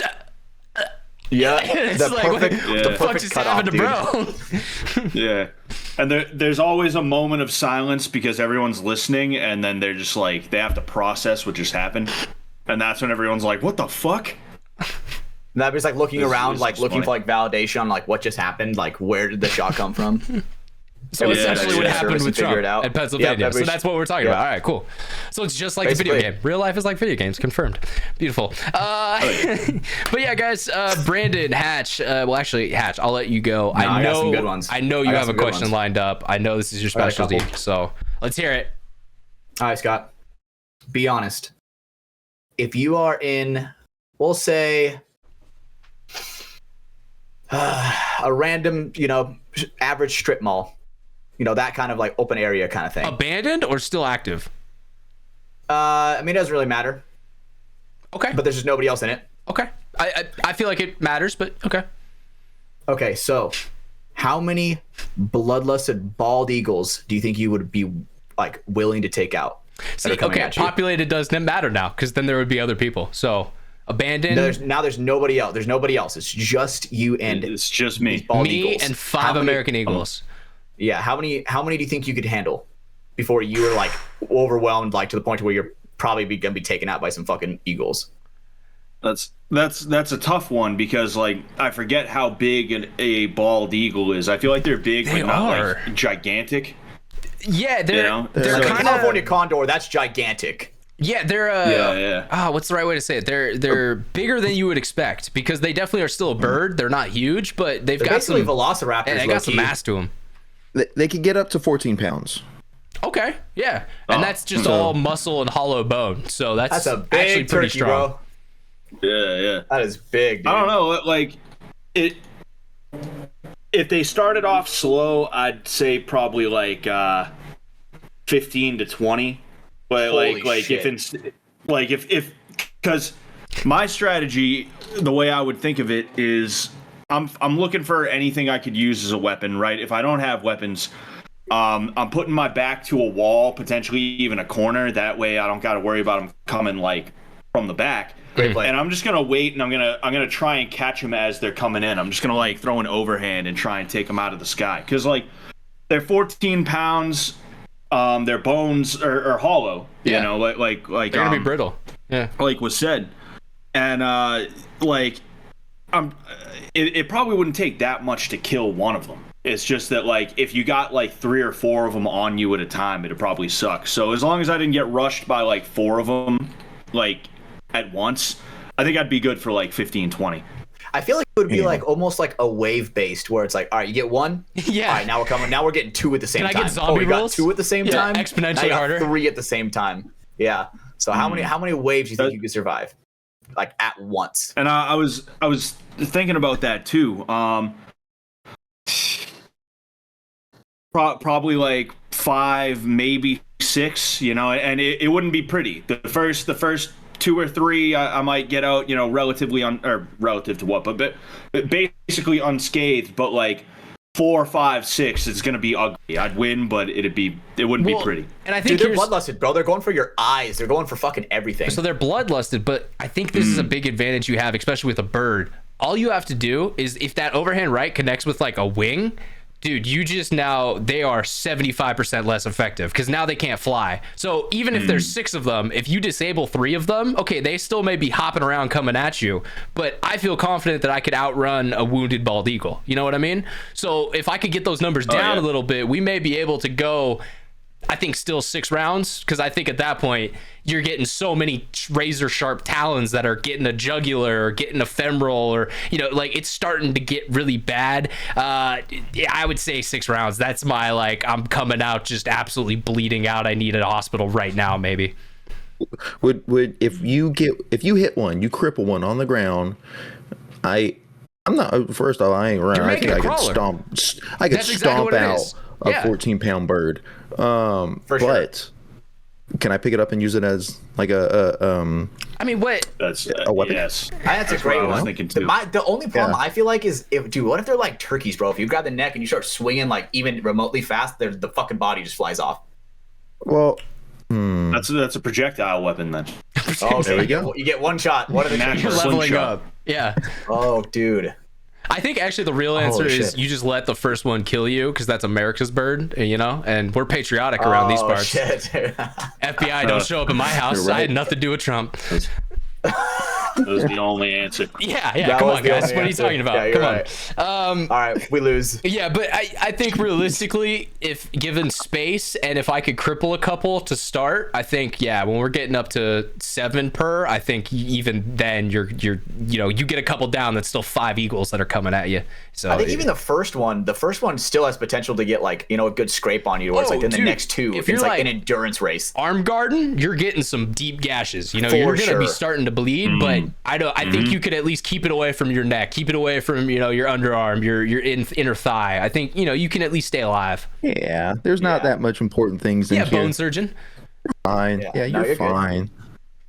Do I get Brandon there after to stitch me up? Because actually, I think I could make it like one more round longer. After every round, Brando gets to stitch you up, but he's blindfolded. I got 2 minutes. To come in. I get a corner man. All right, I'm down. Let's go. Yeah. I want Brandon and Scott in my corner. I want some hype man, and then I want someone getting my cuts closed up. Scott's all right, dude, throw an elbow here, and he's just giving you the whole laydown on how to attack these eagles. Dude, the only thing I want to hear is, all right, he's looking weak to the flying knee. Let's just go. Send it right off the bat. Oh, yeah. We're getting fight of the night, baby. These eagles don't know what fucking hit them. That is sick, dude. Okay, right, another one I got for you real quick. Flying animal, land-based animal? Flying animal. I've asked this one before, so I'm genuinely curious on it. So, do you think you would be able to take 100,000 bloodlusted mosquitoes? Oh. Man. I don't think I could take like 100 bloodlusted mosquitoes, honestly. I don't think I could. I think I'd get, because it would, those things are quick, right? Like it'd be like trying to paddle through water trying to get them, That's what I was saying for sure. Okay. Yeah, like even if I do get some of them, they're just too crowded to move, so I like swat them. Again, it's like water. It's like, there's a space. No, immediately refilled. And it's like, I don't know, man, Yeah. I feel like at least 100,000, those guys might be picking me up, That's a lot of fucking mosquitoes. It's like Ant-Man or something. You're going where they want. So, yeah, they're just taking you back. No, I was just curious on what your strategy would be if you had to fight 100,000. The fucked up thing with that one is, even if, let's say, you have the electric racket and you're able just to make it happen, you get through them, you still have malaria. you're still fucked at the end of the day. Maybe even West Nile. Like, you know, there's some horrible diseases you're picking up even if you're winning this. So I feel like this is an L either way. I bet realistically after the 100th bite, dude, you would go into like 100 bites, like all of a sudden that quick, dude, you probably go into like anaphylactic shock. Yeah, your body would start to have an allergic reaction probably. Yeah, but I was also thinking that I said this last time too. Those motherfuckers are going Looney Tunes and just forming into a giant hammer and then just pounding you. you know how like the that fish would be the best way. Like, I would like that one the most. Like, you know, they turn into like a bigger item to seem more scary. Yeah, Looney Tunes. That's physics. Yeah, or like they turn into like a gun, like a gunman on the roof, just mosquito gunman on the roof, and then he just snipes us. Gunman and then he hits your ear, barely misses you. Yeah. Oh god, dude, the joke's right himself. I'm getting itchy just thinking about that, man. Yeah. So miserable. You need some of that. I was just curious, with your MMA background, what would be your strategy on trying to do your best? Would it be like lay down on the ground and roll? Would it be like? I don't know. I mean, I guess rolling wouldn't be the worst thing because like if there's any close to the ground, I might crush them. Again, like it's like an ephemeral enemy, so it's like everywhere I swing, I might be taking some out. So like I might just have to hit that like fucking metalcore like mosh pit. Yeah, just like throwing fists everywhere, just freaking out. Oh yeah. God damn. That's a great strat. That is a great strat, actually. For sure. Holy shit. Brando, do you have anything for our guest Scott as we are coming, kind of getting towards the end of our show tonight? Hell yeah. There's a couple things. One, did you compete in BJJ, or were you just studying it? I mean, I competed a couple of times. Yeah, like 2-3 times. One of them was like an in-house tournament. So like saying that is like, oh fucking, that's like a kid's trophy. But yeah, I went to a couple of Boston Opens. You know, IBJJF. I didn't do too well. I'm not a grappler per se. You know, I'm more interested in like the all around, like how could you use this in a fight. I have competed in like fighting though, like what's it called, MMA, stuff like that. Okay. Oh, like how long have you done that for? I mean, my last fight was in 2019. I want to fight again, but I'm pretty overweight right now, so I got to get back in shape, and then I got to actually like figure out how I'm going to train, because I don't train myself, you know, much anymore. It's mostly me training other people, so you know, I'd have to figure that out. But yeah, it's been like a little under 5 years since my last fight. Okay. What was your record, if you don't mind me asking? I was 1-2 in MMA. Okay. Nice. All right. I mean, dude, winning a fight, that's fucking sick. I'm going to be honest. That's something I've not done. So it's more MMA fights than I've won. That is, that's awesome. How did you win that fight? Was it a decision? Nah, I won via Von Flue choke. Nice. Okay. So got the submission on the mat. We'd love to hear that. Dude, fuck yeah, that's awesome. I'm all right, cool. Because I didn't know that stuff. You know, you kind of learn a little bit about you here and there, but yeah, no, it's cool when you get to have someone on a podcast kind of dig deeper into their background on stuff. Brandon, I wanted to let you get, did you have anything else, kind of final things for you? Because I think Hatch has one more thing as well. I sure do. Yeah. Of course he does. How did you get linked up with the boys at Sam Hyde, Jet, MD, the boys with the fish tank stuff? So it was like 2021. I tried out for BKFC, which is Bare Knuckle Fighting Championships, and I want to bet on that a couple days ago. I didn't get picked because there was like well over 100 guys there. And, just because you don't get picked, it doesn't mean you won't end up on a card. It's literally as easy as just hit up the promoter, right? I hit up the promoter, and I wanted to, impress myself upon him, but I didn't want to be a goober about it. So I was like, well, who's good at knowing if something sounds good? Well, Sam Hyde is. And I hit him up, and I was like, yo, I just want your opinion on this. So that's kind of how he and I got introduced. He said, he was like, "Shit, man, I'd hire you." I'm pretty sure is what he said, and I thought he was joking at first. I thought he was like messing with me, like, oh, he's making fun of me. But no, I sent it to the guy, and he wanted me on a card, but unfortunately, it just didn't pan out. There was too much stuff going on with me. You know, the timing was just weird as to when. Excuse me, as to when the guy got back to me. And then from there, that's how like we established contact originally. And then when he wanted to fight Hassan Piker, I was like, well, I don't like Hassan Piker, so I might as well help the guy who's going to fight him. Hassan. And and I hit Sam up, and you know, he already knew me as somebody who I guess is good at writing stuff. I don't know. And that's when we ended up meeting for the first time. We did some boxing, and then the rest is just history. Help with writing. Did you help him with the Candyman at all? Was there any influence there? No. At this point, this was past that. I wasn't like yeah. Okay. I would like the second time he and I got together. I think it was the second time. It was like New Year's Day 2022, and he asked me if I wanted to be in a Dust Bangers video, which obviously I said yes, but.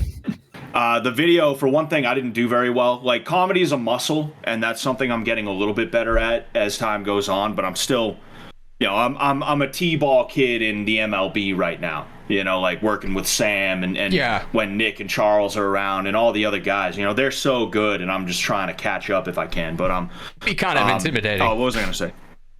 No, yeah, for sure. Just linking up with Sam. It was like New Year's Day. I think that's where that story was starting. Oh yeah, and we were gonna do a Dust Bangers video. That's the first time I met Jet and Joey and Julian was there, Big Flame, and not only was I a little bit flat, in fact a lot of it flat, but in addition to that, there was music playing. There was some other guy working out there, and it just wasn't usable. But after that, I wasn't like involved in anything like creative. I was just a boxing guy, and I forget exactly what the first thing he had me in was. It might have been Fish Tank. It might have been me helping out. No. He dude, I don't even remember my own life story. I guess I don't know. It's been a whirlwind. He kept hitting me up for like training for like Froggy Fresh and Jeremy from the Quartering when he came up, Brandon Buckingham, all those guys.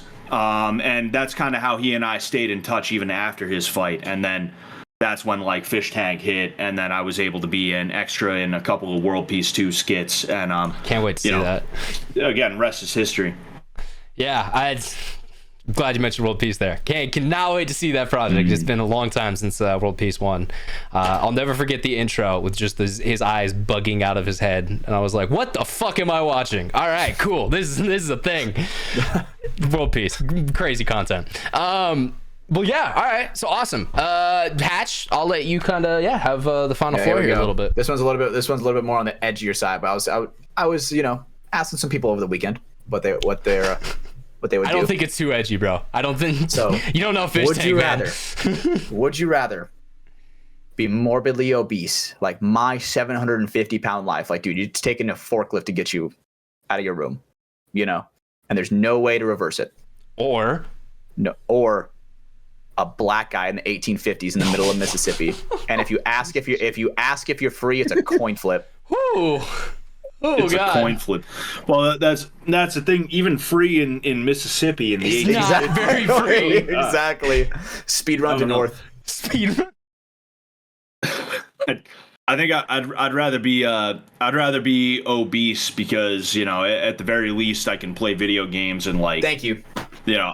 I know the food's gonna kill me, and I've accepted that, and I'm just like, dude, whatever. I'll help it. Let's get some McDonald's. Dude, you could make like a career out of it and be like a streamer and then just getting money off people just roasting your ass, Boogie, Wings of Redemption, Cryokeen, the list goes on. People just get an audience of people roasting you, and you'll get being money. A lolcow. I don't know if I would want to be a lolcow for my life, though. I'm gonna be honest. That's it's kind of a hard way to live. Or I'd be like the best Valorant player. Like I would play all day, every fucking day, and just never leave my setup. Dude, how would you reach the keyboard? I'd want the How second do you part. shit? That's the real question. How do you valid. shit? Ooh. Need that industrial strength toilet, bro. I was gonna say, I think you just shit yourself. I think That's like a two-man operation, like a two-man cleaning operation. It just happens at that point. You don't really control it anymore. And That's what the it's a home nurse is two-man for. operation, and you're not one of them. You have to have other people. So you're just sitting there like, I'm sorry, and they're All like, of a sudden, your grandmother's coming in the room. bro. Finger in your butthole. Yeah, it's a whole thing that happens. Well, sometimes the turd goes sideways, all right? And you need someone to mash up the turd. See, this is what being a lolcow is. You tell stories like that, and they live forever on the internet. I don't know if I would want that to be my life, Hatch. So, okay. Yeah, I'm starting to reconsider myself, you know? Yeah. You know, once I brought up the you don't shitting have to situation, say that it's out like, loud, but... I mean, Maybe I'll get one of the nice slave masters. Maybe, you know. Maybe we'll be bros, you know? Yeah, it'd be a Django maybe a house situation. slave. How yeah, I about mean, that? I was just about to say, maybe an inside slave. Yeah. God damn, dude. First name basis slave, you know, maybe. First name basis. Yeah. I saw sick. an amazing clip. It was from a group of black guys doing a podcast, and the quote ended up being, "The picking cotton wasn't the bad part." And the perspective it took to understood that, just, it blew my mind. That's one of the craziest quotes I've heard about slavery. Because I guess if you break it down, it was just a job, you know? It just is what it is. Like, it was everything else around the job that really fucking sucked. So, yeah, no, there's a good point there. So I don't know. Maybe it wouldn't be that bad. I think I'd rather do that than be morbidly obese, honestly. I'm outside all day. I'm in the sun. I'm getting strong. It increases my vocabulary. It opens up words I can't say. Hey. Brandon's got a great point as well. You know, honestly, dude, it doesn't even sound that bad. Being in the sun all day, hanging with the boys, singing songs. It's almost like reffing. You know? I'm just kidding. Jesus Christ. That's all right. I'm just kidding. It's a little inside joke there. Not even that bad. Not even that bad. Singing songs with the boys in the sun all day. So you would say reffing paintball is akin to slavery? Is that what you would say? Not even close. Would you make that quote? Not even close. But gonna get you on the hot take here. No, but sometimes, you know, singing out in the hot sun with the boys, they do have something. How's that song go? Yeah, there's that one. I found a recent one, dude, that is actually so good. I found a recent song. Did you get chills listening to it? You're like, oh, no, yeah, it reminded me of the song. God, no, the Clovis is coming out strong right now, bro. If you guys ever want to look up a good one that's good to sing along to, it's called "I Be So Glad When the Sun Goes Down." Guaranteed the next FTS playlist update. Yep, I be so glad when the sun goes down. Oh man, that song is fire. Like next time we do like an FTS playlist update, that's going on. All right, so, we know what Hatch's picks. Stay tuned. Stay tuned. Fucking love that's one of them. That might be my sixth song. All right, so yeah, I think honestly, I'm going black, man. It's not gonna be great, but I'd rather have that than 750. It's only like maybe 10 years until the Civil War breaks out. But well, yeah, and then you're gonna go die in the Civil War. So it's like this isn't gonna go well either way. The South have black soldiers. Yeah, that's a good point. All right, someone had to pick the cotton, so can't send everyone. Oh, very true. Goddamn. I'm just saying. These are facts. So, I don't know why you guys are projecting on me, No, you guys are honestly getting me, dude. Once I brought up the whole no shit, like the how am I gonna shit thing, you really ruined it. If you were trying to sell 750 pounds, you should not have started with shit, because I think that really off-sold me and maybe a couple of the other people on the show. You get to live on a toilet. Yeah. You are a toilet. Like I feel like there's a certain dignity in like and working hard, and honest I'm day's work. Enslaved and like I'm treated like I'm treated like cattle here, but you know what? I'm not gonna let it break. I'm gonna stay strong, as opposed to I took a shit. Where's my cell phone? I need to call my worker maid or something. Yeah. No, very valid. I just play that starts an uproar. Ringing a bell. You would be, Hatch. We all know this. Yeah. You would not be able to handle the situation. I don't know. I mean, maybe I'd be the kind of. I think I would be the kind of house slave that'd be cracking jokes. House slave. Stop saying that. It is riding such a thin line that I do not like. All right. A house. No. What's a male? No. What's a male? I like being on YouTube. Male maid called? What's a male maid called? Brandon, what would you be out of these two options? Baird. Oh, I'm choosing the slave. Give me the slave. You know, I'll flip that coin, and worst case scenario, I'm free in like 10 years. We're good. All right. We're chilling. Boys playing the long haul game. Long Exactly. haul game for And sure. technically, let's think about this, Brandon. If you met Michelle back then and you were white, you wouldn't be allowed to marry her because that would be the way the world works. So yeah. That shit ain't happening in America. No, she Try that in a small town. We still. Yeah, try that in Clovis, boy. I don't think they like her kind there either. No, they definitely would not, Brandon. That sucks. We just took a whole bunch of land from the Mexicans. We weren't like big fans with them. It wasn't chill at that time. We did take a lot of land. I forgot about that. It's the Mexican-American War. Come on, learn history, you fuckers. All right. Now we're good. A little battle. All right, ladies and gentlemen. Let's fucking wrap this show up.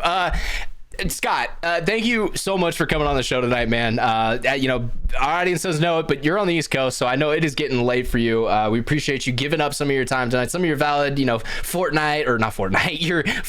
Fortnite. Or, yeah, I know that one was on me. Your Fallout or your AOE time, but definitely appreciate it. I always like to give kind of a final thoughts type moment. Was there anything maybe you wanted to shout out? Anything you didn't get to mention on the show, or maybe something that came to mind recently? Yeah, Scott Sullivan MMA on YouTube, Scott Sullivan MMA on Instagram, Sullivan_MMA on Twitter. And thank you guys. This is a really fun time. We'll have to do it again sometime. Thanks for having me. Yeah, for sure, man. We definitely love to have you back on. It's been a blast. I said fuck it. I'm gonna send the shot in the dark, and we'll see what happens here. So I'm glad this is what came from that. And so Brandon, final thoughts for our episode tonight. We're branching out. Look at us. Little itty bitty podcast, branching out of our scope. And fuck paintball. I don't even know what that sport is. I hate that sport. Yeah, me too. Yeah, it's like you guys can't say that as much. Me too. Calm down, settle down. All right, but no, it's we're making strides. We're coming up on 2 years next week of shows, right? Yep, next week. 104 coming up, and now we're branching out. So look at us, we're growing. Yeah, we hit 100 and now we're just different people, Yeah, we kill off hosts. We get a lot of shit feedback for that, but fuck, maybe I'll do it again. Fuck it, audience. Maybe I'll kill Brandon again. All right, you can't control me. I'm a different person now. Yeah, maybe I'll kill him 100. Yeah, maybe Hatch will do it because then he'll get the flack. Actually, whatever let's be game real. we like to play. All the comments will still say that I'm an asshole for killing him, so let's be real. But okay. Hatch, final thoughts for tonight's episode with Scott. Yeah, Scott, dude, thank you for blessing us with your time, bro.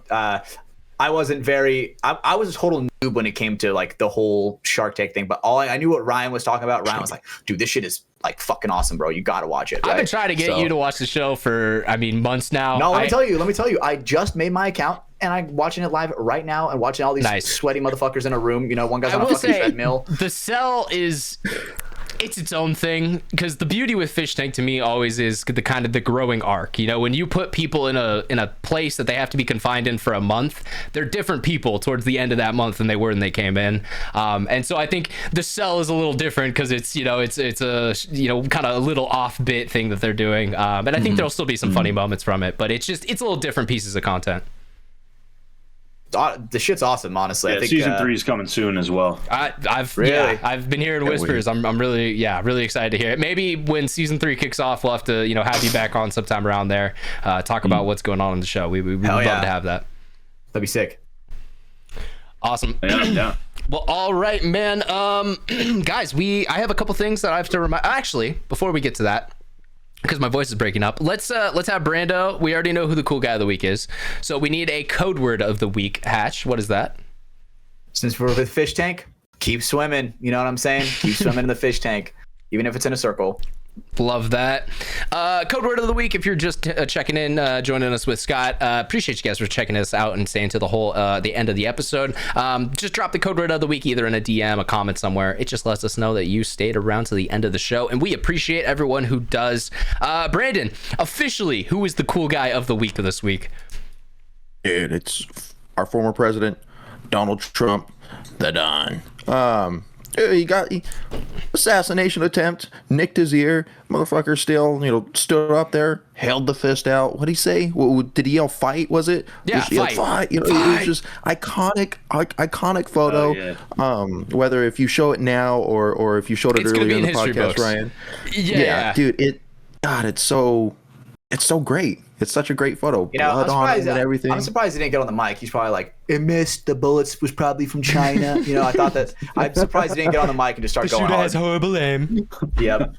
No, yeah, dude, it's absolute craziness. It's something that, our kids in 40 years are gonna be like, were you alive when Donald J. Trump was shot at? And I'm gonna be like, well, come on here, Sonny, and listen to the story of the crazy madness of politics in 2024. But yeah, so absolutely insane. Yeah. Shout out DJ TJ, or just DJ T, Donald J. Trump. Happy you're still alive, man. That's awesome. All right, guys, make sure whatever platform you're on, you gotta drop a rating on the show, either a 5-star on Apple or Spotify. We also have the YouTube channel. Leave a like over there. Subscribe on the YouTube or Spotify and Apple Podcasts. It's just going to give you a notification when the show is live and ready to go. We also have the patreon.com/Mafia_Productions. That's where we have all the bonus content as well as the early access version of the show. So if you want to hear it right as it's available to go, head over to patreon.com. Check out patreon.com/Mafia_Productions. Got a little tongue tied there on that one, but it does tend to happen. We also have the merchandise website, which is xxvthelabel.com. None of us are wearing it tonight. That's a different thing. It does not happen so far. So you can go check it out over there. They've got great examples of the stuff. We've got some cool shots of these guys wearing it. So go check it out, xxvthelabel.com. And last but not least, I got to remind you guys about our sponsors, NECTR Energy, NECTR.energy. Head over there, use promo code MafiaProductions, get a buy two, get one free on their awesome energy pucks. Liquid IV, liquidiv.com is where you're going to head over, and Mafia_Moffitt at checkout is going to save you 20% and get you free shipping. And then last but definitely not least, Welts Clothing. Shout out to the boys down in Texas. They're making some awesome apparel. First Wednesday of every month, they have a limited edition drop, so go check it out at weltsclothing.com. Use promo code FTS and save yourself some money. So all right, guys, without further ado, that has been episode 103 of From the Sidelines. For my co-host Brandon Brando Baird and Stephen Hatch, for our special guest Scott Sullivan, my name is Ryan Mafia Moffitt. This has been episode 103, like I just mentioned. And Hatch, go ahead and do that thing you do. Bye. See you guys on the next one.